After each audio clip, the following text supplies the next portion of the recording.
Welcome to New Genesis Comics presents To Be Continued. In this segment, we're going to talk about the Death of the Family run by Scott Snyder. Issue 16 came out, 2 weeks ago, I think? All right. Of Batman. So we're going to be talking about this latest run, which is really crazy. Probably nothing is ever, I mean, you can say this for any series, but nothing is ever going to be the same with Batman after this. The Joker that you once knew and loved will probably never come back. And that's something we should kind of set the stage with. Batman is an ever-changing character. He's always gotten darker since his creation.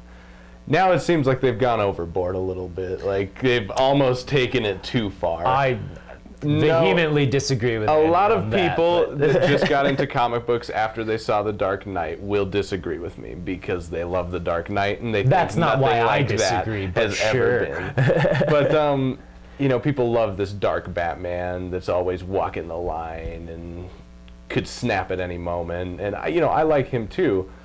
I kind of miss the happy classic days of nothing being this insane. Yeah, I like, as great of a writer as Scott Snyder is, there's some charm that's missing from this series. And it's funny because he did write Detective Comics pre New 52, where Dick, who's currently Nightwing, was Batman, and it had a lot of charm. It was very despite how dark it was, it had a lot of charm. Dick was always kind of cracking jokes as Batman, and it was, I don't know, it was just... Because Dick is a more innocent character, I believe. Yeah, and he liked writing Dick more. And yeah, Scott Snyder has admitted to liking the character of Dick more than he did Batman, Bruce Wayne. He likes Batman as Dick instead of Bruce Wayne, is what I'm trying to say.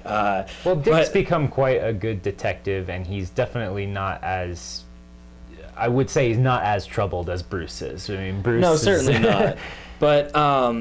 yeah, I feel like some of the charm is missing from this series. But that being said, it is a really crazy series. Like, always keeps you on the edge of your seat. You always want to know what's coming next. It's kind of, it's coming to an end. So the issue that we're talking about the most today, issue 16, ends in a situation that we feel like can only go in one direction. But Scott Snyder has surprised us before, so we'll see what happens. It's a very awful direction if he's going that way. And like, the thing about this, I think the reason it's not charming and it's so dark is Scott Snyder started as a horror writer. Like, he is a horror writer, and that comes through pretty clearly in this. Yeah, all right. true. Well, let's muddle through this whole. It's lost its charm. It's not making me happy.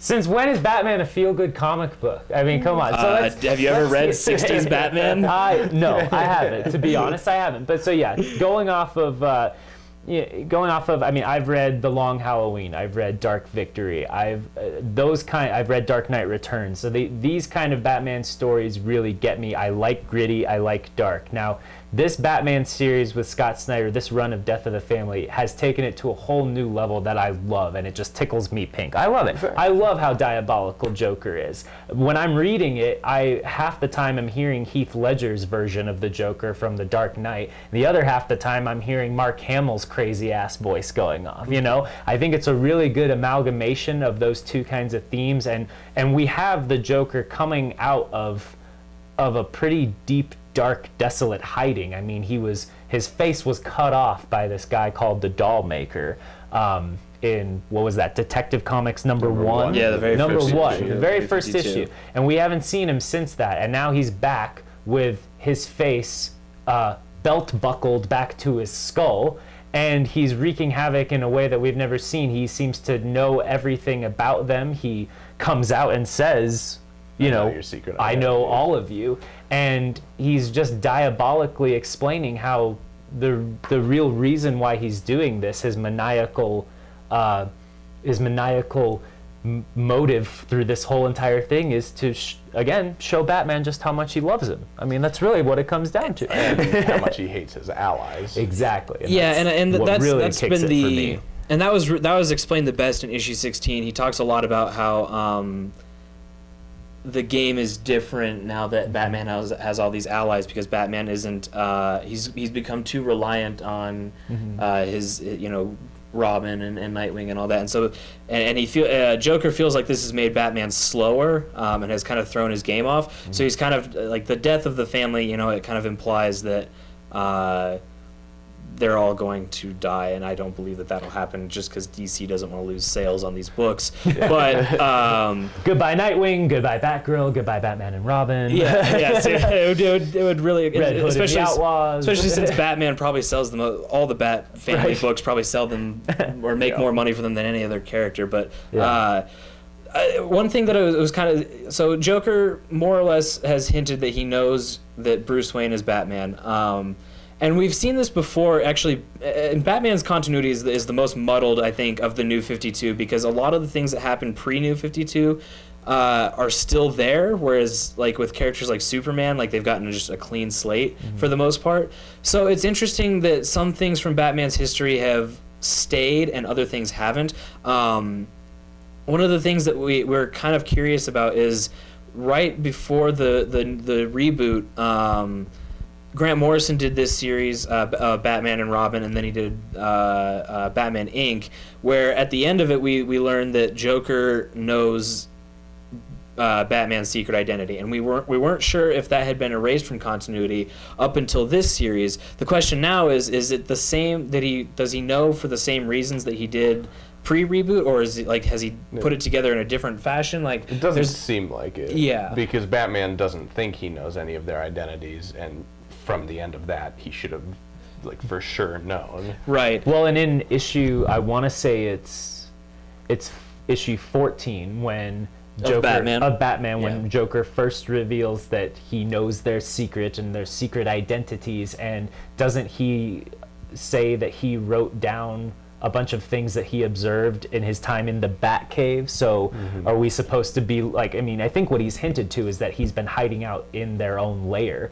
And in this issue also, or was it the issue prior, I think maybe it was 15, basically the entire Bat family is regrouped with Bruce and is saying, how does he know who we are? What's been going on? And Batman says that he has been to the Batcave before, arguably. Has he been able to get in there and remain in there and observe them? That still begs the question, Right. One of the things that's interesting about this story run is the art, which is being done by Greg Capullo. And for those of you who aren't familiar with Greg Capullo, he worked on Spawn for a long time prior to working on Batman with Scott Snyder.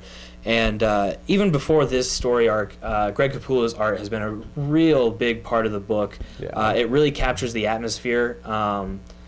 It's totally gritty. Yeah, it's very gritty. It's a cool combination of kind of Frank Miller-ish and then animated series almost. Yeah, a little bit actually. With more realism in a way too, more detail. And I think that because Greg Capullo, obviously, having said that he worked on Spawn, for those of you familiar with Spawn, is kind of there's a lot of gore and horror and stuff going on in Spawn. So I think that he's the perfect writer, or it's the perfect writer artist team for this story. Yeah. And I guess trying to clear up the misconception, Andy and I don't dislike Batman. We're just and what Scott Snyder's doing with it, it's just that it doesn't feel like we can go back. There's no backpedaling after there this. There is no turning back. And we were talking about this. There's a series that's kind of controversial. Not really controversial, but when Final Crisis came out by Grant Morrison, it was followed up with Batman Rest in Peace,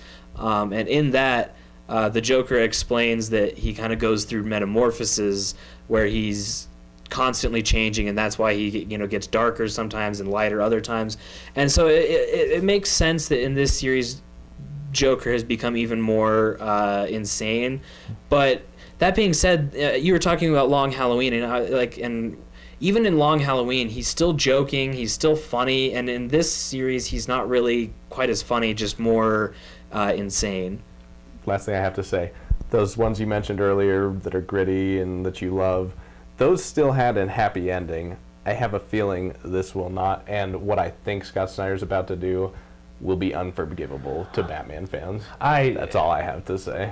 And you'll have to read the issue to understand what he's talking about there, because we don't want to ruin things too badly. But I'll just say this. For the way that it has been written so far to me, it does have that diabolical evil twist to it, but I still see the glimmering hope of him cracking some jokes later on. But the big thing that I like about it, and the big connection that he draws, is that Batman is the king. He's the ringleader of this entire thing, and the Joker just looks at himself as his faithful court jester. And that is the best. That's the best thing. And the Rogues Gallery is all of his faithful court, you know. And so, yeah, I mean, really, that's what, especially at the end of this issue, that's what really got me, was the combination of his entire Rogues Gallery and Joker always being at the head of that, because he's the smartest and he's the most conniving and he's the one with the most intimate connection to Batman, I would say. So we'll definitely come back to this Batman segment. Death of the Family is going to finish in February, and after it's over and everyone's kind of had a chance to read it, we'll talk about what we thought of the ending, whether or not our predictions are true, because currently the way it ended, we feel like a very key member of the Bat family will no longer be in the DC universe following this event.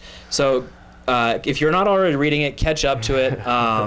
Catch up, see what's going on, and then we'll talk about this again when the final issue of this story arc comes out.